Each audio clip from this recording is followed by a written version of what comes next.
você acha que pra gente fechar a venda da forma que você fecha, nos tickets que você fecha, tem que ser agressivo ou frio? O cliente ele não vai tomar decisão quando tu apresentar o preço ou quando tu fizer uma pergunta de fechamento no final da call para ele. Ele vai construir esse fechamento contigo ao longo de toda a negociação.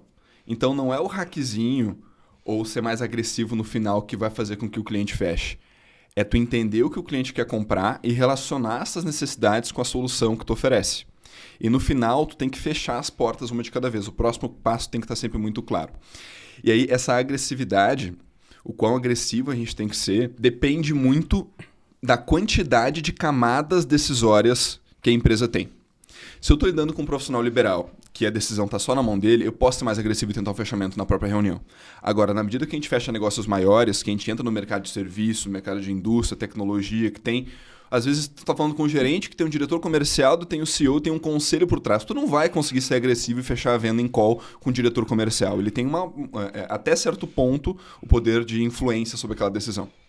Então, com esse tipo de negócio, o ideal é que tu sempre deixe agendado o próximo ponto de contato e tu consiga fechar as portas uma de cada vez para avançar dentro do processo de compra mesmo da empresa com quem tu tá conversando. Assim. Não precisa ser ansioso ali, querer fechar sempre no momento, né? Isso eu vejo que é, tipo, muito principalmente do digital, da galera aqui do digital, de querer sempre fechar ali no momento, de não ir com calma nesse processo e não respeitando a hierarquia, né? Eu tive uma experiência recentemente, onde a gente estava aqui mesmo, aqui na Vila Olímpia, tinha um grande escritório de investimento que a gente estava em negociação, e eu senti esse baque, porque a gente do meio do digital, de agência, a gente não tem esse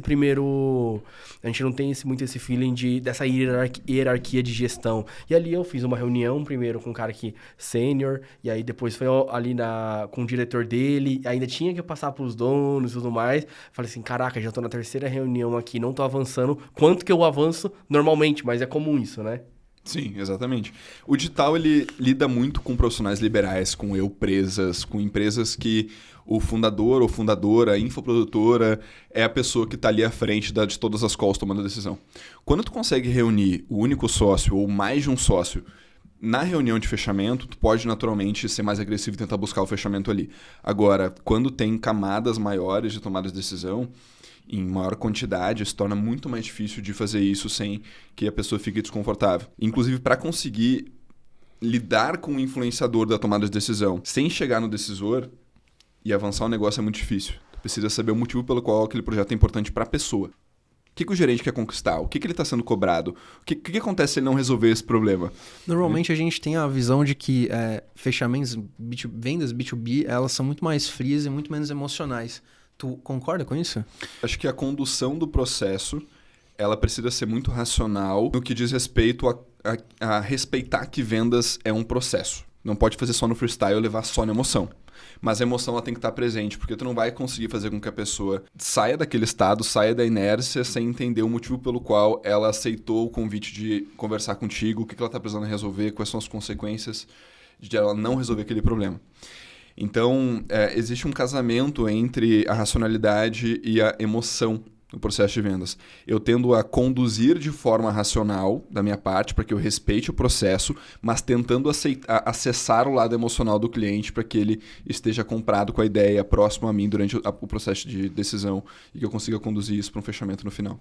Na outra resposta que você deu, faz total sentido você entender o que o influenciador ele quer, né? Porque muitas vezes, assim, eu pelo menos tive quando eu abordei uma empresa muito grande, eu senti que, tipo, o influenciador, o diretor comercial, ou a pessoa que cuida da gestão de novos negócios ali dentro da empresa, ou de inovação, ela meio que não queria muito me escutar, assim, e às vezes o dono teria mais interesse do que ela, né? E como que você faz para captar, de fato, esse interesse e saber ter essa jogada com o influenciador? Acho que na medida que a gente está nas primeiras etapas do processo de vendas, a gente tem que fazer perguntas para sondar as necessidades. Só que a necessidade do gerente, do diretor, do CEO e do conselho vão ser diferentes. Então, em todos os níveis, tem que cuidar para não levar em consideração que o que o gerente te trouxe é a mesma coisa que o diretor vai te trazer e apresentar propostas somente com a visão que o gerente te trouxe, por exemplo. A gente já tomou loss, a gente já deixou de ganhar negociações porque a gente fez uma call de diagnóstico com o gerente, aí quando chegou para o decisor final, eu não tinha levado em consideração a visão dele para apresentar o escopo. E ele levantou uma série de impeditivos para a gente avançar ali com a venda. A gente teve que remar muito para conseguir sentar com ele novamente e apresentar um novo escopo, tá? Mas como fazer, independente da persona com quem tu está conversando, tu tem que entender qual é o problema que a pessoa quer resolver. O que ela quer comprar, qual que é a percepção dela sobre os gargalos que ela está identificando no negócio. Qual que é o objetivo que ela tem, o que ela já tentou fazer e o que ela acredita que deve ser feito. E aí o vendedor, nessa posição de consultor, conduzindo o processo de vendas, vai mostrar para ela que a visão que ela tem para a resolução do problema talvez não esteja de todo correta. Às vezes está, e aí é maravilhoso, porque tu pega um cliente potencial com nível de consciência muito alto. Pô, já sei o que tem que ser feito e eu preciso de alguém que vai me ajudar com isso. Às vezes a pessoa acha que sabe aquilo que precisa ser feito, e aí tu tá ali naquela posição para, olha, beleza, pode funcionar ou não, mas este caminho aqui pode ser melhor. Só que só explicar para a pessoa não adianta. Quando a gente só explica, a pessoa não chega na conclusão sozinha e aí a persuasão acaba não acontecendo.